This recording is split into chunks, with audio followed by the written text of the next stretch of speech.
શ્રી કૃષ્ણએ તો સાચું જ કહ્યું હતું. જ્યારે આતંકવાદ જેવા અધર્મીઓ આવે છે ત્યારે ભારતીય જવાન જેવા અર્જુન પણ આવે જ છે. હા, આતંકવાદ માત્ર ભારતનું નહીં પરંતુ વિશ્વનું દૂષણ છે અને માનવતાનો સૌથી મોટો શત્રુ છે. સાચું કહ્યું. આવા જ એક અધર્મ પર વિજયનું ઓપરેશન સિંદૂર વિશે કહેવા આવી રહી છે રાજવી ફ્રોમ 10G2. जो खून गिरा पर्वत पर वो खून था हिंदुस्तानी, जो शहीद हुए हैं उनकी चलो याद करे कुर्बानी. भारत देशની માયાની બિંદી, પૃથ્વી પરનો સ્વર્ગ, જ્યાં કુદરતે બંને હાથે પ્રકૃતિની સૌંદર્યતાને વેરી છે અને જે વિશ્વભરના પ્રવાસીઓને પોતાના તરફ આકર્ષે છે તે છે કાશ્મીર. ભારતની આન બાન શાન અને દેશની એકતા અને અખંડિતતાનું પ્રતીક એવા કાશ્મીરના પહલગામની બેસરન ઘાટી તારીખ 22 એપ્રિલ 2025 ના રોજ નિર્દોષ પ્રવાસીઓના આક્રમણ અને ચીસોથી ગુંજી ઉઠી. હા, હું એ જ ગોઝારા દિવસની વાત કરું છું જે દિવસે આતંકવાદીઓએ દેશ વિદેશથી આવેલા પ્રવાસીઓને તેમનો ધર્મ પૂછીને માથે ઘાટ ઉતારી દીધા. શાંતિ અને સૌંદર્યતાથી પરિપૂર્ણ એવી બેસરન ઘાટી આતંકીઓની બર્બરતાને લીધે શરમસાર થઈ ગઈ. આ બર્બરતાને અંજામ આપીને આતંકવાદીઓએ સંદેશ આપવાનો પ્રયાસ કર્યો કે તેઓ ભારતમાં પણ અરાજકતા ફેલાવી શકે છે, તેઓ આપણા શાંતિપૂર્ણ પર્યટન સ્થળોને પણ રક્તપાતથી રંગી શકે છે. આ સમય દરમિયાન આપણા દેશના વડાપ્રધાન શ્રી નરેન્દ્ર મોદી સાઉદી અરબના પ્રવાસે હતા. ઘટનાના સમાચાર મળતા તેમણે પોતાનો પ્રવાસ રદ કર્યો અને ભારત પરત ફર્યા. સૌપ્રથમ તેમણે ઉચ્ચ સ્તરીય બેઠક બોલાવી જેમાં દેશની ત્રણેય સેનાના સેના પ્રમુખ, રક્ષા મંત્રી અને રાષ્ટ્રીય સુરક્ષા સલાહકારને હાજર રાખવામાં આવ્યા. આ ઉચ્ચ સ્તરીય મીટિંગમાં તેમણે હુમલાના દુઃખને હિંમતમાં ફેરવવાના પ્રણ લઈ લીધા અને જે માતાઓ અને બહેનોના સિંદૂર ઉજાડવામાં આવ્યા હતા તે સિંદૂર ઉપર શપથ લઈને દુશ્મનની ભૂમિ પર દુશ્મનના લોહીથી સિંદૂરનો બદલો લેવા માટે એક ઓપરેશનનો પાયો નાખવામાં આવ્યો અને તેનું નામ આપવામાં આવ્યું ઓપરેશન સિંદૂર.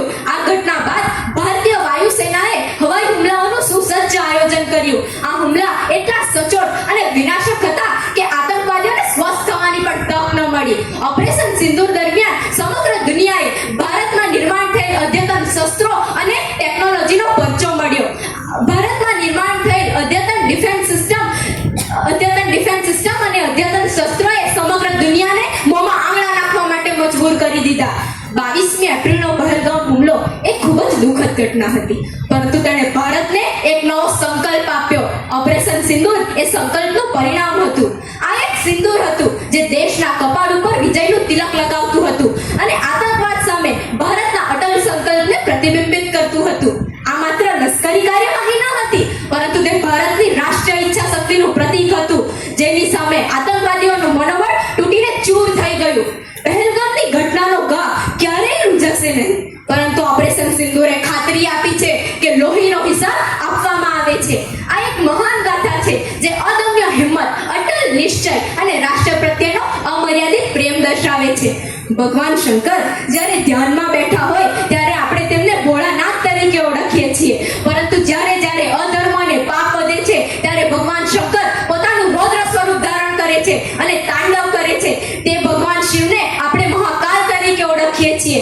તે જ રીતે ભારત એ ખૂબ જ શાંતિપ્રિય અને શાંતિપૂર્ણ રાષ્ટ્ર છે, પરંતુ જ્યારે તેના સિંદૂરને લોહીથી રંગવાનો પ્રયાસ કરવામાં આવશે ત્યારે ભારતનો દરેક નાગરિક, ભારતનો દરેક સૈનિક તે સિંદૂરનો લોહીથી બદલો લેવા માટે તૈયાર રહેશે. આ એક મહાન ગાથા છે જે ભવિષ્યની પેઢીને હંમેશા પ્રેરણા આપતી રહેશે. કોઈ મને મારી માં ભારતીને 3 શબ્દોમાં વ્યક્ત કરવાનું કહે તો હું કહીશ અદ્ભુત, અલૌકિક અને ચમત્કારી. આઝાદીના આટલા વર્ષો પછી આપણા ભારત દેશે તમામ ક્ષેત્રે ખૂબ વિકાસ સાધ્યો છે. ભારત એકતામાં વિવિધતા અને વિવિધતામાં એકતાના મૂલ્યોને આત્મસાત કરીને વિશ્વ ફલક ઉપર એક સ્પર્ધક દેશ તરીકે યુવાનોનું ધનવાન રાષ્ટ્ર બન્યું છે. તેમજ ભારતે વિજ્ઞાન, વ્યાપાર, રમતગમત વગેરે ક્ષેત્રમાં પણ પોતાનું નામ રોશન કર્યું છે. છતાં પણ ભારતના કેટલાય લોકો ગરીબી, બીમારી, બેકારી અને પરેશાનીનું જીવન જીવી રહ્યા છે. શું આ છે મારા સપનાનું ભારત? ના, મારા સપનાના ભારતને હું વ્યક્ત કરું તો મારા સપનાનું ભારત એટલે ભ્રષ્ટાચાર મુક્ત ભારત, મારા સપનાનું ભારત એટલે ગરીબી મુક્ત ભારત, મારા સપનાનું ભારત એટલે રોગ મુક્ત ભારત, મારા સપનાનું ભારત એટલે અંધશ્રદ્ધા અને અજ્ઞાનતા વગરનું ભારત, મારા સપનાનું ભારત એટલે શ્રી વડાપ્રધાન મોદીને મારી દ્રષ્ટિએ સ્વસ્થ ભારત, એક ભારત ને શ્રેષ્ઠ ભારત. આજે વિશ્વના તમામ દેશો જે દેશના વિકાસને આદર અને સન્માનની દ્રષ્ટિથી જુએ છે ને એ છે कर दिखाओ कुछ ऐसा, आत्मविश्वास से कर दिखाओ कुछ ऐसा, दुनिया करना चाहे तुम्हारे जैसा, दुनिया करना चाहे तुम्हारे जैसा। मक्खी छोटे से पतले से तार के सहारे ऊपर चढ़ने का प्रयास करती है, वो बार बार गिर जाती है, फिर भी वो अपना आत्मविश्वास और धैर्य नहीं खोती और अंत में उसे सफलता मिलती है। ભાઈ કોને કહેવાય? એક વ્યક્તિ જે આપણા સુખ દુઃખનો સાથી બને એ વ્યક્તિ એટલે ભાઈ. જ્યારે લક્ષ્મણ રામ ભગવાનને શોધવા જવાના હતા ત્યારે સીતા માતાના રક્ષણ માટે તેમણે લક્ષ્મણ રેખા દોરી હતી. તે જ રીતે આપણા જીવનમાં ગમે તેવી મુશ્કેલીઓ આવે અને એ મુશ્કેલીઓમાં આપણી રક્ષા કરે એ વ્યક્તિ છે ભાઈ. આપણા ફ્રેન્ડ પછીનો બીજો સપોર્ટ સિસ્ટમ એટલે ભાઈ. જેના સાથે લડવા વગર ચાલે નહીં એ વ્યક્તિ છે ભાઈ. ભાઈ વિશે તો જેટલું કહું એટલું ઓછું છે. ભાઈ એટલે પિતા પછીની આપણી ખુશીની જવાબદારી નિભાવનાર એકમાત્ર વ્યક્તિ. ઈશ્વરે મા બાપ પછી આપણી સાથે જોડેલો સંબંધ એટલે ભાઈનો. જેના માથે ભાઈનો હાથ હોય, દરેક પરિસ્થિતિમાં ભાઈનો સાથ હોય. લડવું ઝઘડવું પછી પ્રેમથી મનાવવું ત્યારે જ તો આ સંબંધ ભાઈનો કહેવાયો છે. ભાઈ એટલે બહેનના પડખે તો પિતાનો તુલ્ય પડછાયો, જેની હાજરીમાં એક બહેન હંમેશા નિર્ભય રહે છે. શું તમને ખબર છે હવે કોણ આવી રહ્યું છે? કોણ? અરે કોણ આવી રહ્યું છે? એ તો કે વિશ્વનો સૌથી ખરાબ માણસ પપ્પુ. કે તો ખરો યાર, ઉભો રે, આ કે છે? અરે આ બધી સ્પીચ સાંભળીને મને પણ મન થાય છે કે હું પણ થોડી સ્પીચ કહું. તારી ઈચ્છા હોય કે ના હોય, તારે બોલવાનું તો છે જ. તો હવે મારો મિત્ર ટેનજીફોર નો કુર્જેલાલ આવી રહ્યો છે એની સ્પીચ આપવા. આદરણીય શિક્ષક શ્રી, નિર્ણાયકગણ અને મારા વહાલા વિદ્યાર્થી મિત્રો, આજના મારો વક્તૃત્વનો વિષય છે ઓપરેશન સિંદૂર. ભારત દેશ ખૂબ જ શાંતિપ્રિય દેશ છે અને વિશ્વના સૌથી મોટા લોકતંત્ર પૈકીનો એક છે. તે છતાં તેણે ઘણા બધા આતંકવાદી હુમલાઓ સહન કર્યા છે. આતંકવાદ એક એવો વાયરો છે કે જેનો હેતુ માત્ર શાંતિનો ભંગ લાવવાનો હોય છે. આતંકવાદ એ માનવજાત સામે કરવામાં આવતો મોટામાં મોટો ગુનો છે. તો ભારત પર થયેલો હાલમાંનો આતંકવાદી હુમલો 22 એપ્રિલ 2025 નો એ ગોઝારો દિવસ. આપણા કાશ્મીરના પહલગામમાં લોકો મજા માણી રહ્યા હતા. વહેલી સવારનો સમય હતો. કોને ખબર હતી કે તેમની સાથે શું થવાનું છે? કોઈ ફોટા પાડતું હતું, કોઈ રેપલિંગ કરતું હતું, કોઈ વિડીયો ઉતારતું હતું અને કોઈ નાસ્તો કરતું હતું. ત્યાં તો ધડાધડ ગોળીઓ ચાલી. ભયનો માહોલ છવાઈ ગયો. બધા છૂટા છવાયા પડી ગયા અને સ્ત્રીઓથી પુરુષોને અલગ કરી તેમની સામે ધર્મ પૂછી તેમની પરિવારની સામે તેમની હત્યા કરી દેવાઈ. આ એક ખૂબ જ દુઃખદ ઘટના છે. ત્યાંની સ્થાનિક પોલીસ અને સેનાને તરત જાણ કરાઈ. તેમણે તેમનો મુકાબલો કર્યો. એકબીજા ગામો સાથે આવી આગળ વધ્યા. હિન્દુ મુસ્લિમ સમાજના લોકો સાથે આવી આગળ વધ્યા. જો સિંદૂર અબ તક मोहब्बत का प्रतीक था, उसे वीरता का प्रतीक बना दिया हमारी इंडियन आर्मी ने. કુશ, તને ખબર છે? તને ખબર પડી?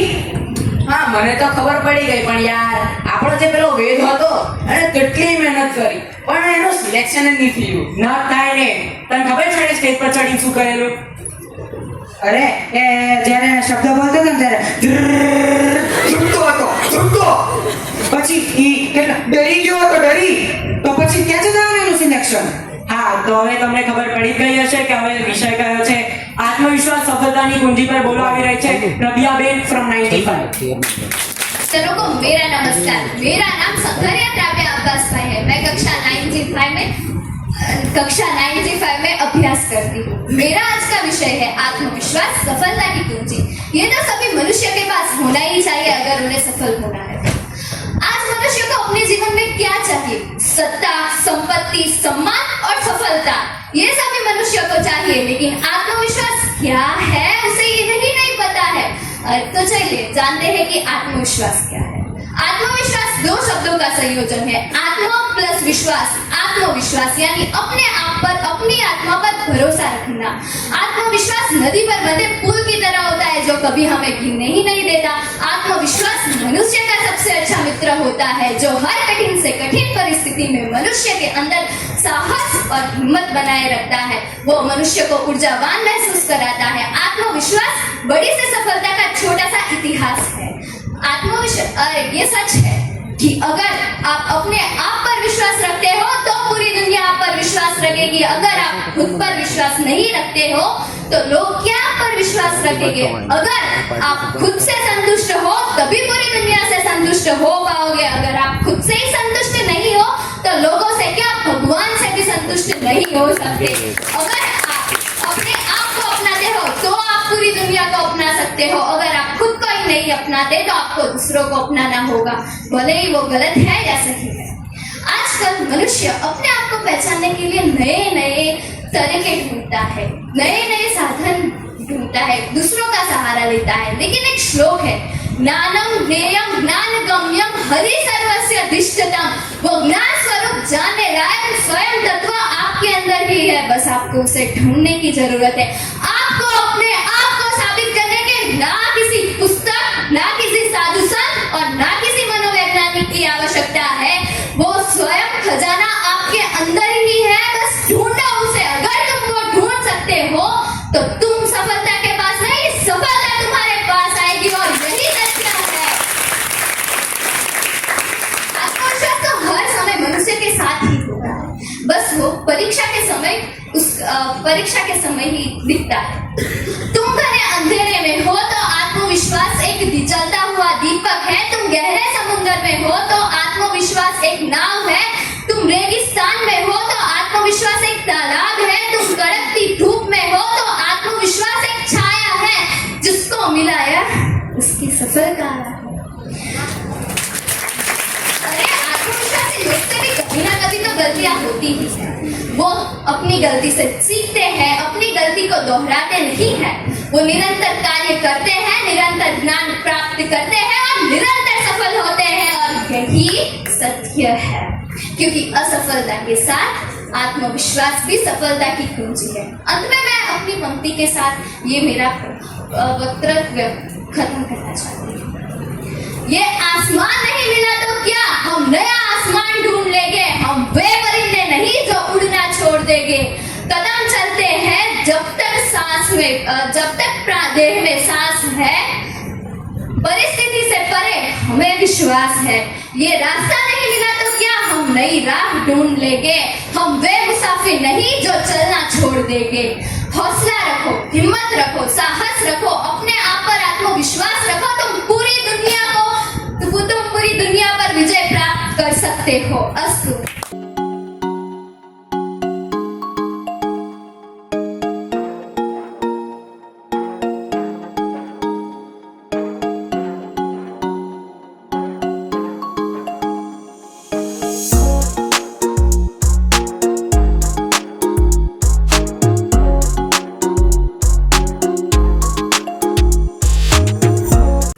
ખૂબ સુંદર રીતે આ જે બાળકોએ પ્રેઝન્ટેશન કર્યું, આ ફિલ્ડના અમે માંધાતા કહેવાઈએ. વર્ષો જેમણે શિક્ષકો અને સાથે સાથે વિદ્યાર્થીઓ સાથે કામ કર્યું, તેમને પણ કન્ફ્યુઝન થઈ ગયું કે નંબર કોને આપીએ. જબરજસ્ત વિદ્યાર્થીઓ, અને એની પાછળ તમારી જહેમત તો છે જ.